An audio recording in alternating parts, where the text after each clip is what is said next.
عذاب نہیں دیں گے۔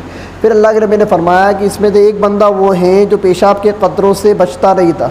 آج ہمارے نوجوانوں کا بہت برا حال ہے، جب بھی بولو بھائی طہارت سے نہیں، بے نماز کو چل طہارت سے نہیں۔ اور آج تو پہناوے، یہ جو جینس کے جو پہناوے ایسے آئے ہیں کہ پہلے تو بھی اتنی بڑی ایک آدھے فٹ کی چین ہوتی تھی، ابھی تو اتنی چین آ رہی ہے۔ بیٹھ کر پیشاب کرنا جینس کی پینٹ میں امپاسبل۔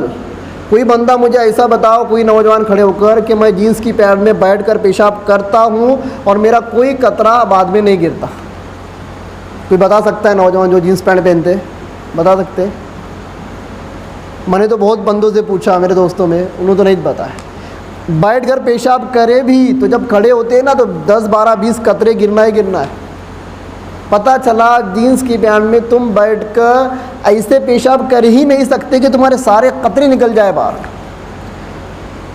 اور حدیثوں کے اندر آتا ہے، علماء نے لکھا ہے کہ بندے کو اس وقت تک استنجا کرنی چاہیے جب تک کہ اس کو آخری قطرہ نکلنے کا کیا ہو، گمان ہو۔ جب تک اس کو آخری قطرہ نکلنے کا گمان ہو تب تک وہ کیا کرتا رہے، زور لگاتا رہے۔ یہاں تک لکھا ہے کہ کسی کے قطرے اگر، اور یہ ایک عام مسئلہ ہے، بہت سارے لوگ مجھے سوال پوچھتے ہیں، بھائی ہم جب پیشاب کر کے جب اٹھ کر جب آتے ہیں تو کچھ قطرے گر جاتے ہیں، کچھ قطرے اس وقت گرتے جب ہم کھڑے ہوتے، کچھ قطرے اس وقت گرتے ہیں جب ہم جا کے وضو خانے میں جب بیٹھتے ہیں پیر ڈال کر وہ بیٹھک کے اوپر تب گرتے۔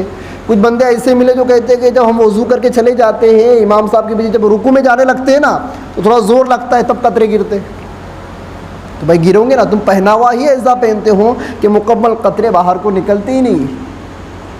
یہاں تک علماء نے لکھا ہے کہ جس کسی کے قطرے اٹک گئے اس کو چاہیے کہ وہ کھنکار کر کھانسی، زور سے کھانسی لے کے کھنکار کر زور لگا کے کرے، قطروں کو باہر نکالے۔ قطروں کیا کریں؟ کیوں؟ اس لیے کہ پیشاب سے قطروں سے نہیں بچنے کی سب سے پہلی سزا ہے قبر کا عذاب۔ کیا ہے؟ قبر کا، کیونکہ طہارت آدھا ایمان ہے۔ طہارت کیا ہے دوستو شریعت میں؟ طہارت کے بنا کوئی بھی عبادت قابل قبول نہیں ہے۔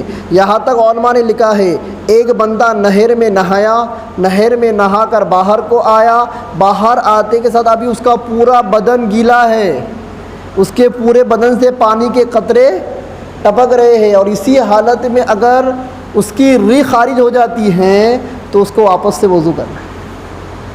واپس سے کیا کرنا ہے؟ وضو۔ یہاں تک لکھا ہے تم نے وضو کیا، اب وضو کے اعضاء تمہارے سوکھے نہیں، وضو کے اعضاء تمہارے گیلے ہی ہیں، ہاتھ پیر وہ سب گیلے، تم تھوڑا سا وضو خانے سے ہٹے اور تمہاری ہوا نکل گئی، اب بھی تم کو حکم یہ ہے کہ جاؤ جس طرح سے پہلے وضو کیے تھے ویسا ہی وضو کرو۔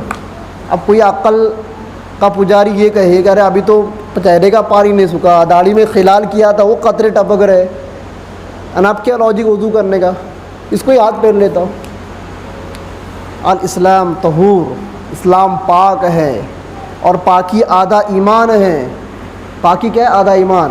تو وہ بندے کو عذاب، بہرحال ٹاپک الگ نکل گیا، تو اللہ کے نبی نے وہاں درخت اس لیے لگایا کہ اس کو عذاب قبر ہو رہا تھا، اور دوسرا بندہ تھا وہ بندہ چگلیاں کرتا پھرتا تھا، اس کی بات ادھر، اس کی بات ادھر، اس کی بات ادھر، اس کی بات۔ آج بھی ویسا ہی ہو رہا ہے۔